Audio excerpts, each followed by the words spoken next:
जय हिंद दोस्तों, कैसे हो आप लोग। दोस्तों आज की वीडियो में हम बात करेंगे भाई कि आज आपके बजट में कौन सी ईवी कार अगर आप लेने की सोच रहे हो तो कौन सी बेस्ट है।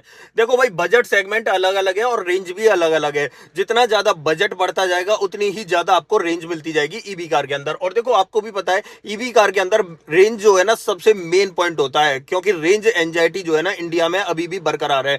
हर जगह आपको चार्जर अवेलेबल नहीं मिलते, और अगर अवेलेबल मिल भी जाते हैं तो कहीं ना कहीं बाहर अगर आप चार्ज करोगे तो फिर ईवी लेने का कोई फायदा नहीं है। सबसे पहले तो आपको अपनी रनिंग देखनी है कि रनिंग कितनी है, क्योंकि ईवी कार लेने के बाद अगर आपकी रनिंग कम हुई ना तो डेफिनेटली आपका पैसा बर्बाद है, क्योंकि उससे आधे दाम में आप पेट्रोल कार खरीद सकते हो। लेकिन वहीं पर अगर हम ईवी कार की बात करें तो भाई यूं समझो पेट्रोल से 5 से 6 लाख रुपए महंगी तो आती है, और साथ में अगर आपकी रनिंग ना हो तो फिर बेकार ही है।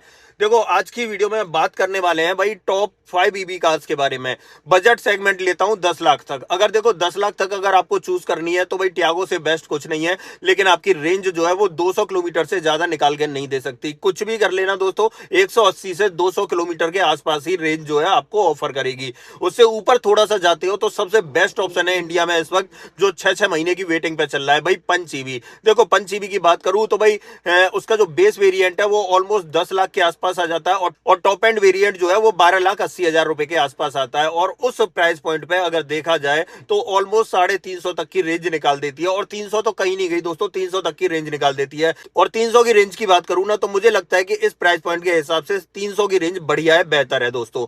देखो और उसके ऊपर आते हैं बजट में तो भाई आप 12 लाख रुपए या कहे तो 13 लाख रुपए से लेके आप 17 18 लाख रुपए तक नेक्सॉन ईवी चुन सकते हो। और इस प्राइस पॉइंट पे फिर नेक्सॉन भी आ जाती है, आपकी विंसर भी आ जाती है, और ये गाड़ियां जो है ऑलमोस्ट आपको 350 तक की रेंज ऑफर कर देती हैं। तो भाई ऐसा सेटअप रहता है। लेकिन अगर आपका बजट पहुंचता है 20 लाख तक तो मैं आपको 2 3 गाड़ियां हैं, मैं उनके बारे में एक्सप्लेन कर देता हूं। सबसे पहले तो अभी अभी हाल ही में आई है किया सैरोस। देखो किया सैरोस की बात की जाए तो आराम से 400 किलोमीटर की रेंज आपको ऑफर कर देगी। और वहीं पर दूसरी गाड़ी आती है भाई टाटा कर्व ईवी। और देखो टाटा कर्व ईवी की बात करूं तो लुक्स में जो है ना टाटा कर्व ईवी जो है ना बाजी मारती है, स्पेस में बाजी मारती है, गाड़ी का साइज बड़ा है। और प्राइस पॉइंट देखो 17,99,000 में बेस मॉडल मिल जाता है, जिसमें सारे फीचर भी मिल जाते हैं, 360 कैमरा, बड़ी पैनारोमिक सनरूफ, ऑलमोस्ट ये तो मिल ही जाते हैं। और रेंज की बात करूं ना तो मैं अब भी आप देख रहे होगे मैं टाटा कर्व ईवी चला रहा हूं, और ये जो गाड़ी है मेरी ऑलमोस्ट 400 किलोमीटर की रेंज मुझे ऑफर कर रही है, अगर मैं 80 से 100 के बीच में लिमिट लेकर चलता हूं तो। लेकिन अगर इससे और ज्यादा ऊपर भगाता हूं तो रेंज डाउन होती है डेफिनेटली। और ईवी कार के अंदर सेम आपको पता ही है कि जितनी ज्यादा भगाओगे रेंज उतनी ज्यादा डाउन होती है।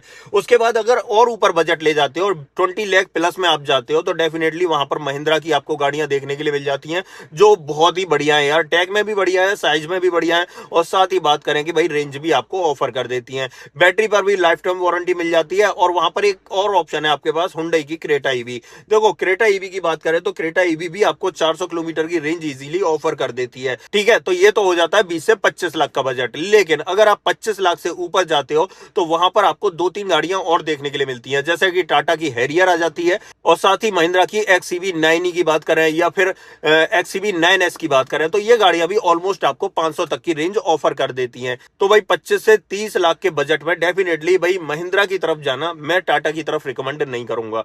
ठीक है, महिंद्रा की एक्सईवी 9 ही लेना या फिर 9S लेना, बेस्ट रहेंगी गाड़ियां। और देखो 9S लेते हो तो वो तो ऑलरेडी आपको पता ही है 7 सीटर कार है, तो भाई फैमिली की रिक्वायरमेंट भी पूरी करती है। तो भाई 30 लाख तक के बजट में मैंने 5 6 गाड़ियां आपको बताई हैं। देखो अगर सबसे कम बजट है तो भाई टियागो उठाना, उससे ऊपर जा रहे हो तो पंच उठाना, और उसके ऊपर जा रहे हो तो नेक्सॉन या विंसर उठा सकते हो, उसके ऊपर जा रहे हो तो भाई कर्व की तरफ जाना, उसके और ऊपर जा रहे हो तो भाई महिंद्रा की गाड़ियां चुनना। तो डेफिनेटली मुझे लगता है कि इस प्राइस पॉइंट पे ही कोई ईवी कार देख रहा है तो मुझे लग रहा है कि उसकी रिक्वायरमेंट पूरी हो जाएगी, फुलफिल हो जाएगी। फीचर्स की बात करूं, फीचर्स बढ़िया रहते हैं ईवी कार के अंदर। सर्विस वगैरह का इशू जो है कम आता है, ज्यादा सर्विस होती नहीं है, तो डेफिनेटली चलाने में सस्ती पड़ती हैं। और अगर आप घर पे चार्ज करोगे तो डेफिनेटली आपको पता ही है घर पे जो है गाड़ी जो है इजीली चार्ज हो जाती है।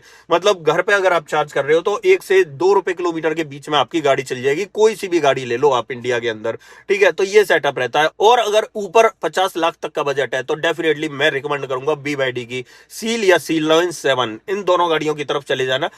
खुश रहोगे और भाई सुखी रहोगे। भाई BYD जानते ही हो, आपके ईवी कार के मामले में कोई टक्कर देने वाला नहीं है BYD को। तो ये पूरा सेटअप है। अब मैंने देखो इस प्राइस पॉइंट मतलब कहें तो अंडर 10 लाख से लेके भाई 30-50 लाख तक की आपको गाड़ियां बता दी कौन सी बेस्ट है। और अगर बजट में लेनी है सबसे बेस्ट कार तो भाई पंच ईवी की तरफ चले जाना, आंख मूंद गए।